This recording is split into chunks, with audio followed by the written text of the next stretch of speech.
ఏమిటి అరుణ చీకట్లో కూర్చున్నావు? వెళ్తూరులోకి వస్తే మన బ్రతుకులు ఏమవుతాయోనని. ఏ మన బ్రతుకులకే? అవును, మన బ్రతుకులకే. నువ్వు చేస్తున్నదంతా న్యాయం ధర్మం. ఆఫ్టర్ ఆల్ ఒక యాక్సిడెంట్ కేసును కూడా తన ఇంట్లో పెట్టుకుని ట్రీట్మెంట్ చేయరే ఏ డాక్టరు. అలాంటిది ఊరి నుంచి తప్పించుకున్న హంతకుని ఇంట్లో పెట్టుకుని ట్రీట్ చేస్తున్నది కాక పోలీసులకు కూడా చెప్పనీయకుండా అడ్డుపడుతున్నావు. రేపు ఈ విషయం పోలీసులకు తెలిస్తే నువ్వు నేను నేరస్తులు అవుతావు. ఎందుకు చేస్తున్నావు ఈ పని? అతని మీద నీకెందుకు ఈ సానుభూతి? అతని గురించి నీకేం తెలుసని? నీకు తెలియని కొన్ని విషయాలు నాకు తెలుసు కనుకునే ఈ సానుభూతి. నువ్వు చూడని విజయ సంసారాన్ని నేను చూశాను. నువ్వు చూసిందే లోకం, నువ్వు చేసిందే గొప్ప అనుకుంటే అది నీ భ్రమ అవుతుంది. పెళ్లైన వారం రోజుల్లోనే వాళ్ళ సంసారంలో కలతలు రేగాయని రాసావే, నీకు తెలిసే రాసావా? గర్భవతైన భార్యను అర్ధరాత్రి నిర్దాక్షిణ్యంగా ఇంటి నుంచి గెంటేశాడని రాసావే, అది నువ్వు చూసావా? అలా అని నీ అక్కయ్య నీకు ఉత్తరం రాసిందా? ఇంత దగ్గరగా ఉన్న నాకు ఏనాడు చెప్పలేదే? అతనిపై నువ్వు చేసిన అభూత కల్పనలన్నీ తలుచుకుంటే నాకు చాలా బాధగా ఉంది. చట్టం నాకు తెలియదు కాదు, నేను చేసిందే న్యాయం ధర్మం అనుకోవడం లేదు. 100 మంది నేరస్తులు చట్టం నుంచి తప్పించుకోవచ్చు, కానీ నేరం చేయని ఒక నిరపరాధి శిక్ష అనుభవించకూడదు. ఇప్పటికీ నీ మనసును కమ్మిన చీకటి పరులు తొలకపోతే ఒక నిరపరాధి శిక్ష అనుభవించాలన్నదే నీ కోరికైతే నీ ఇష్ట ప్రకారమే పోలీసులు ఫోన్ చేసి అతన్ని అప్పగిస్తాను.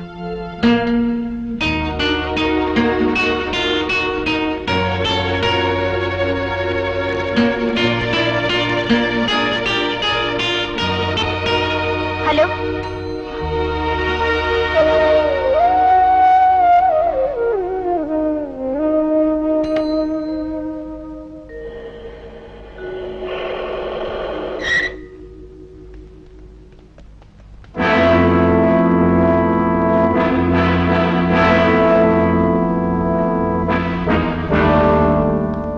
ఎక్స్క్యూజ్ మీ, జైలు నుండి పారిపోయిన రవివర్మ ఆచూకీ కోసం వచ్చాం. రవివర్మను చివరిసారిగా జైల్లో ఇంటర్వ్యూ చేసింది మీరే కదూ? అవును. అప్పుడు అతనికి ఎవరి మీదైనా కక్ష ఉన్నట్టు మీరేమైనా గ్రహించారా? లేదు. అయితే అతను మీ పత్రిక రాసిన లెటర్లో ఒక విలన్ ఉన్నాడని రాశారు కదా, దాని గురించి మీకేమైనా తెలుసా? తెలీదు. మరి రవివర్మ కథను ఎలా రాయగలిగారు? కేవలం ఊహించి రాసిందే. I see. చూడండి, మాకిచ్చే ఇన్ఫర్మేషన్ యథార్థం ఇవ్వండి, ఊహించి మాత్రం చెప్పద్దు. వస్తాను.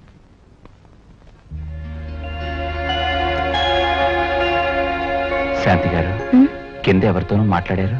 అవును, నీకోసం పోలీసులు ఎంక్వైరీకి వచ్చి వెళ్లారు. అయితే నన్ను ఎందుకు పట్టించలేదు? ఒక మంచి ముహూర్తం చూసి అప్పగిస్తాం.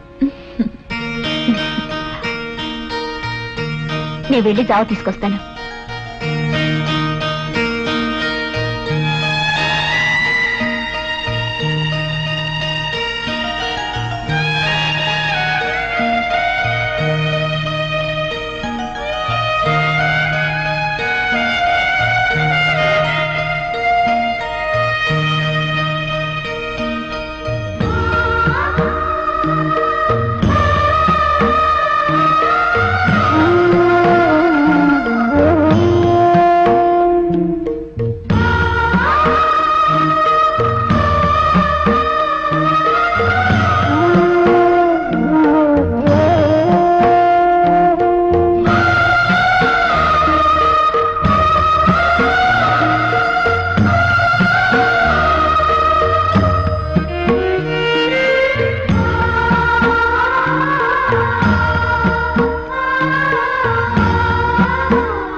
కథ ఏదైనా తుది ఇంతే నాటికి, కథ ఏదైనా తుది ఇంతే నాటికి. పగవాడిని తన వాడని మన్నించ కథ ఏదైనా తుది ఇంతే ఏనాటికి.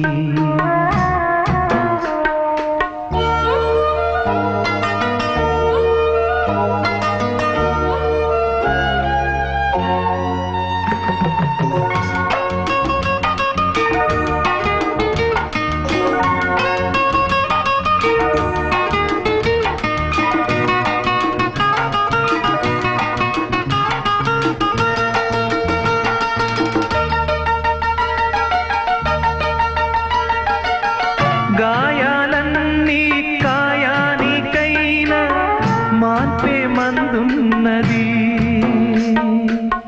నాలో తానే జీవించి ఉన్నా నమ్మే మనసున్నదా. కాలం ఎప్పుడో కరుణించాలి, నిజము తెలియాలి, నింద మాయాలి.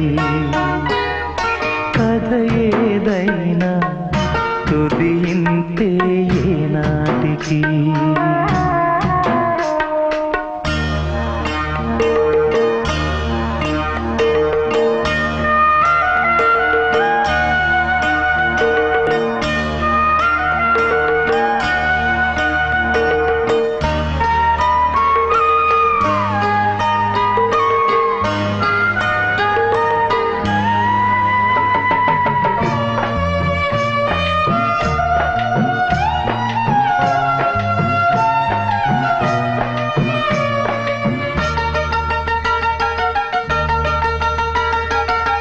నేను తాను ఒకటైన నాడు ప్రేమే బ్రతుకైనది,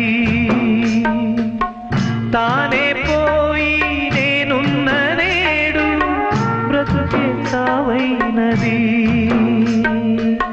చేసేదేదో చేసేదాకా మనిషి బ్రతకాలి, విధిని గెలవాలి. కథ ఏదైనా తుది ఇంతే నాటికి. పగవాడిని తనవాడని మన్నించేదే స్త్రీ జాతిరా. కథ ఏదైనా తుది ఇంతే నాటికి.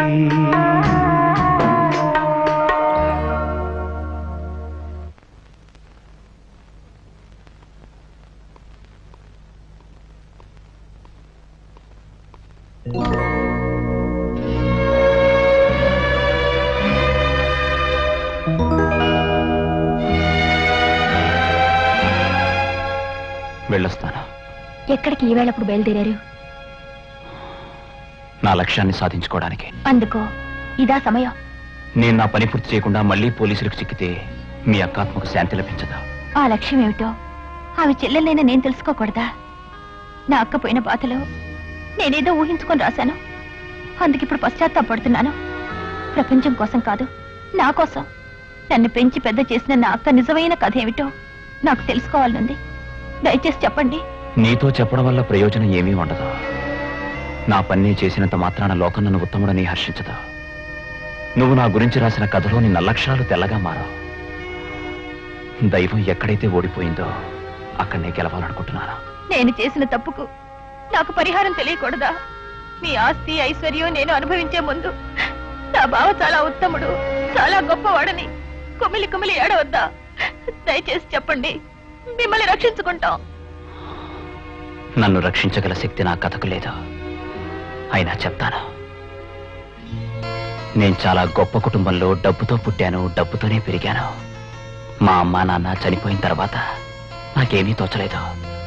మోడలింగ్ను కూడా ఒక హాబీగా తీసుకున్నాను. అంతేకాని ఆడవాళ్ళ అందాల్ని బజార్లో పెట్టి డబ్బు సంపాదించాలనే కోరిక నాకెన్నడూ లేదు. విజయ నాట్య ప్రదర్శన చూసి ఆమె అందాన్ని ఆరాధించిన మాట నిజం. కానీ ఆమె ఉద్యోగాన్ని తీయించేశానని నువ్వు రాశావు. నేనంత నీచుని కాను. వాళ్ళ ఆఫీస్ మేనేజర్ ఆమె చేయి పట్టుకున్నందుకే విజయ రాజీనామా చేసింది. అంతకుముందు మోడలింగ్ కోసం నేను ఎన్నిసార్లు అడిగినా కాదు అని ఖచ్చితంగా చెప్పిన విజయ కేవలం నీ చదువు ఆగిపోకూడదన్న ఉద్దేశంతోనే నా కంపెనీకి మోడల్ గర్ల్గా వచ్చింది.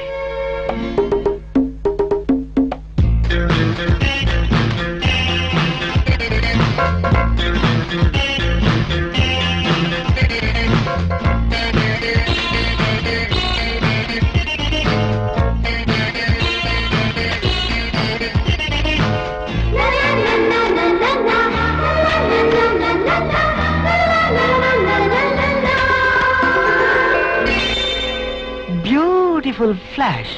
ఇది వట్టి క్లిక్ కాదు, చూసే ప్రతి మగాడికి ఒక కిక్. ఇవి కళ్ళ నో ఫ్లాష్ బల్బులు. ఈ చెక్కిళ్ళు ఇంతవరకు ఎవరికి ఇవ్వని చెక్కులు, బ్లాంక్ చెక్కులు. అవి సొంతం చేసుకునే అదృష్టవంతుడెవడు? ఆ రే ఇడియట్, నువ్వు మాత్రం కాదురా. బై ద వే భాను, నేను రేపు బాంబే వెళ్తున్నాను. పెండింగ్ అడ్వర్టైజ్మెంట్స్ కి తీయవలసిన స్టిల్స్ అన్ని నేను వచ్చేలోగా రెడీ చేసి పెట్టాలి. ఓకే? నువ్వు వచ్చే వరకు ఎందుకు? రేపంటే రేపు ready. First is my taste. వస్తాను.